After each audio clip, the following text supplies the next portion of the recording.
خود بھی پوری دنیا میں کافی انوکھا اور الگ سمجھا جاتا ہے، بالکل ویسے ہی کشمیر کا اتہاس بھی اپنے آپ میں کافی انوکھا ہے۔ دنیا کے سب سے خوبصورت علاقوں میں سے ایک یہ کشمیر وجود میں آیا کیسے، یہاں پر انسانوں کی آبادی کب سے اور کیسے بسنا شروع ہوئی، اس کو لے کر بھی لگ بھگ سارے ہی دھرموں میں، مطلب کہ ہندو، بودھ اور اسلام میں اپنے اپنے کانسیپٹ پائے جاتے ہیں۔ یہ چیز آلریڈی ہم اپنی پچھلی ویڈیو میں ایکسپلین کر بھی چکے ہیں، جس کو آپ لوگ ڈسکرپشن میں دیے گئے لنک کے ذریعے سے دیکھ سکتے ہیں۔ باقی کشمیر کے پورے اتہاس میں الگ الگ وقتوں پر جتنے بھی حکمران، مطلب کہ راجہ، مہاراجہ، سلطان یا بادشاہ پائے گئے، ظاہر ہے ان کا تعلق بھی ہندو اور مسلمان دونوں دھرموں سے رہا ہے۔ دونوں ہی دھرموں کی بڑی بڑی اور طاقتور سلطنتیں بھی قائم ہوئیں، جیسا کہ لوہارا ڈائنیسٹی کے جو ہندوؤں کی ایک اہم ڈائنیسٹی سمجھی جاتی تھی اور جس نے کشمیر کے اوپر 1003 سے لے کر سال 1320 تک راج کیا، مطلب کہ لگ بھگ 3 صدیوں تک۔ ہرشا آف کشمیر یا پھر جس کنگ کو ہرش دیوا کے نام سے بھی جانا جاتا ہے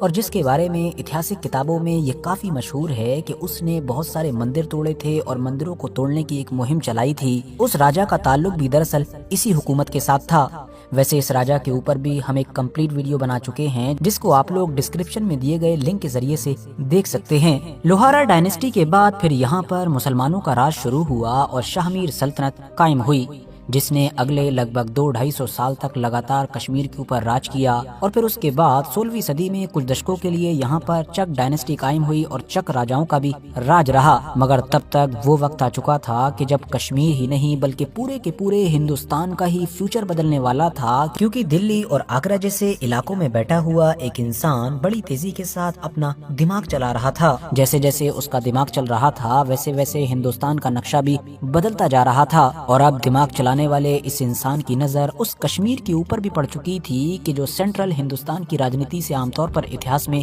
الگ تھلگ رہتا آیا تھا۔ دراصل دوستو یہ انسان کوئی اور نہیں بلکہ جلال الدین محمد اکبر تھا، کہ جو اپنے مغل امپائر کو کافی حد تک اسٹیبل کرنے کے بعد اب اس کی سرحدوں کو بڑھانے کی ہر ممکن کوشش کر رہا تھا۔ بالکل اسی وقت میں ہی کشمیر کی جو چک سلطنت تھی اس کی گدی پر انٹری ہوتی ہے ایک نئے بادشاہ یوسف شاہ چک کی، جن کے بارے میں مانا جاتا ہے کہ وہ کافی خوبصورت اور نوجوان انسان تھے۔ یوسف شاہ کے بارے میں کتابوں میں ایک کہانی لکھی گئی ہے کہ ایک بار یوسف شاہ چک کہیں گھومتا پھر رہا تھا کہ اچانک سے اس کی نظر ایک لڑکی پر پڑتی ہے جو اپنی ہی دھن میں کچھ درد بھری چیزیں گاتی جا رہی تھی۔ یوسف شاہ کی اس لڑکی کے اوپر ایک نظر پڑنی تھی کہ مانو وہ اس کا دیوانہ ہو گیا، اس کے اوپر اس لڑکی کا ایسا جادو چلا کہ مانو وہ اب ہر حال میں اس سے نکاح کرنا چاہتا تھا۔ لڑکی کا نام حبہ خاتون بتایا گیا ہے، اور حیرانی کی بات یہ تھی کہ یہ حبہ خاتون آلریڈی ایک غریب کسان کی بیوی ہوا کرتی تھی، لیکن یوسف شاہ چک کے جو کشمیر کا حکمران تھا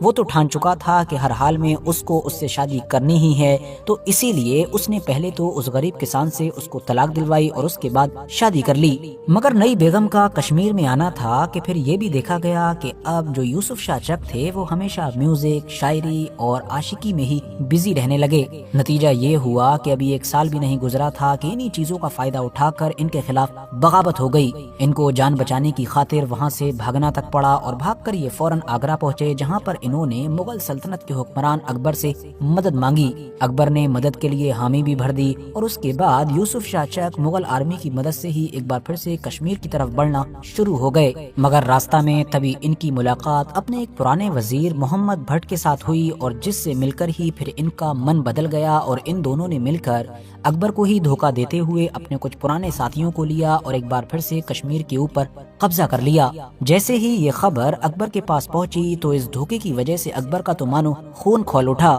اس نے سبق سکھانے کے لیے 1586 میں اپنی مغل آرمی کو کشمیر کی طرف روانہ کیا، جس نے بڑی آسانی کے ساتھ یوسف شاہ کو شکست دی، اور کشمیر پر کنٹرول لیتے ہوئے یوسف شاہ کو گرفتار کر لیا گیا۔ ہسٹورینز لکھتے ہیں کہ اکبر نے اپنے وزیر مان سنگھ کی صلاح پر یہ جو یوسف شاہ چک تھے ان کو بہار کی طرف بھیج دیا، جہاں پر 1592 میں پھر ان کی موت ہو گئی تھی، اور 1593 میں مطلب 1 سال کے اندر ہی ان کے بیٹے کی بھی موت ہو گئی تھی، اور اس طرح سے وہ جو چک ڈائنیسٹی ہوا کرتی تھی اس کا قصہ ہمیشہ کے لیے تمام ہو گیا تھا، اور ہندوستان کے باقی تمام نارتھ اور سینٹرل علاقوں کی طرح کشمیر کا یہ علاقہ بھی اب مغل امپائر کا حصہ بن گیا تھا۔ بادشاہ اکبر نے کشمیر کو فتح کرنے کے بعد اس کو مغل امپائر کا ایک صوبہ گھوشت کر دیا تھا، جہاں پر باقاعدہ ایک صوبے دار نیوکت کیا جاتا تھا، جو ظاہر ہے مغل بادشاہوں کے انڈر میں رہتے ہوئے اس پورے علاقے کو مینج کیا کرتا تھا۔ خاص بات یہ بھی ہے کہ اگر ہم لوگ بادشاہ اکبر، بادشاہ جہانگیر اور بادشاہ شاہجہاں کے دور پر نظر ڈالیں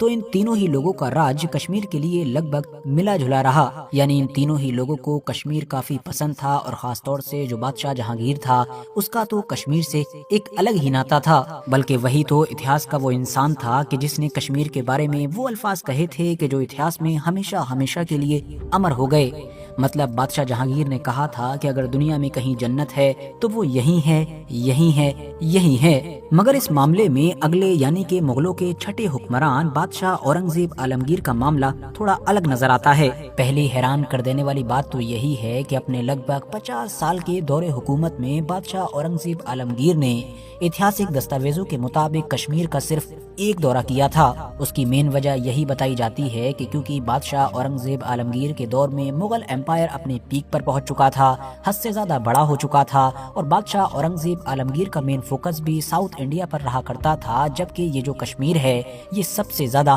نارتھ میں پڑا کرتا تھا۔ تو اپنی زندگی کا زیادہ تر حصہ ساؤتھ کی کیمپین میں گزارنے والے بادشاہ اورنگزیب عالمگیر کو کشمیر کی طرف جانے میں زیادہ دلچسپی ہی نہیں ہوئی، اور جو ایک دورہ کیا بھی تھا اس کو مغل دستاویزوں میں یا پھر باقی اتہاسکاروں کی کتابوں میں بڑی ہی انٹرسٹنگ وے میں مینشن کیا گیا ہے۔ کئی اتہاسکاروں کے ساتھ ساتھ آر کے پرمو نے بھی اپنی کتاب A History of Muslim Rule in Kashmir میں یہ مینشن کیا ہے کہ بادشاہ اورنگزیب عالمگیر اپنے پوروجوں سے کشمیر کے معاملے میں الگ ثابت ہوئے۔ بتایا جاتا ہے کہ جب بادشاہ اورنگزیب نے کشمیر کا دورہ کیا تو کشمیر میں 3 چیزوں نے بادشاہ اورنگزیب عالمگیر کو کافی حیران کیا، یا یہ کہہ سکتے ہیں کہ 3 چیزوں کو دیکھ کر بادشاہ کو فوراً لگا کہ ارے یہ تو غیر اسلامک ہیں، اسلام کے خلاف ہیں، اور ان کے اوپر فوراً ایک بڑا ایکشن لینا چاہیے۔ جس میں سے پہلی چیز یہ آبزرو کی گئی تھی کہ جو کشمیر کی عورتیں ہیں وہ انتا وستر مطلب کہ انر گارمنٹس نہیں پہنتی ہیں، اور جن ڈھیلے ڈھالے کپڑوں کا استعمال کیا بھی جاتا ہے مطلب جو اس دور میں وہاں پر چلن میں رہے ہوں گے وہ اسلام کے حساب سے تو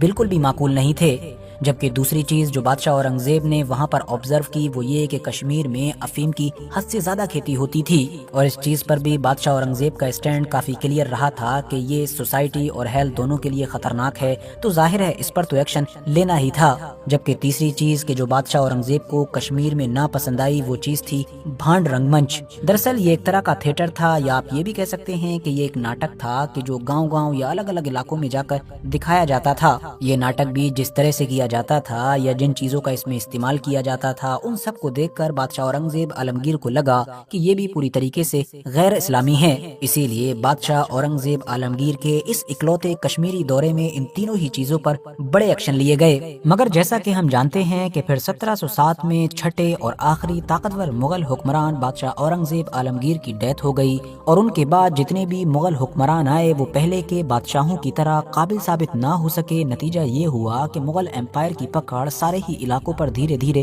کمزور پڑنے لگی۔ 1752 میں درانی امپائر کی بنیاد رکھنے والے افغان سردار مطلب کہ احمد شاہ ابدالی نے کشمیر پر اٹیک کر کے اس کو اپنے کنٹرول میں لے لیا، اور اس طرح سے بہت سارے علاقوں کی طرح اب کشمیر بھی مغلوں کے ہاتھ سے نکل گیا۔ افغانوں نے لگ بھگ اگلے 67 سال تک کشمیر کے اوپر راج کیا، اور اس کے بعد کشمیر مہارانا رنجیت سنگھ کے سکھ امپائر کے انڈر میں آ گیا، اور پھر بعد میں جب سکھ امپائر بھی کمزور پڑا اور ایسٹ انڈیا نے زور پکڑا تو ظاہر ہے باقی ہندوستان کے تمام علاقوں کی طرح کشمیر بھی برٹش امپائر کے انڈر میں آ گیا۔ مگر کیونکہ انگریزوں کو کشمیر میں کوئی خاص انٹرسٹ نہیں تھا، اور اس کی وجہ یہ تھی کہ ان کو لگتا تھا کہ یہ کھیتی باڑی کرنے کے لیے یا انڈسٹری وغیرہ لگانے کے لیے یا باقی اس طرح کے فائدے مند کام کرنے کے لیے ایک سوٹیبل جگہ نہیں ہے، تو اسی لیے انگریزوں نے لگ بھگ 75 لاکھ کی ایک بڑی رقم لے کر یہ پورا علاقہ گلاب سنگھ کے ہاتھوں بیچ دیا، جو دراصل ایک راجپوت ڈوگرا فیملی سے تعلق رکھا کرتے تھے۔ اور پھر اس طرح سے لگ بھگ 1846 سے لے کر 1947 تک مطلب جب تک دیش آزاد ہوا یا دیش کا بٹوارا ہوا تھا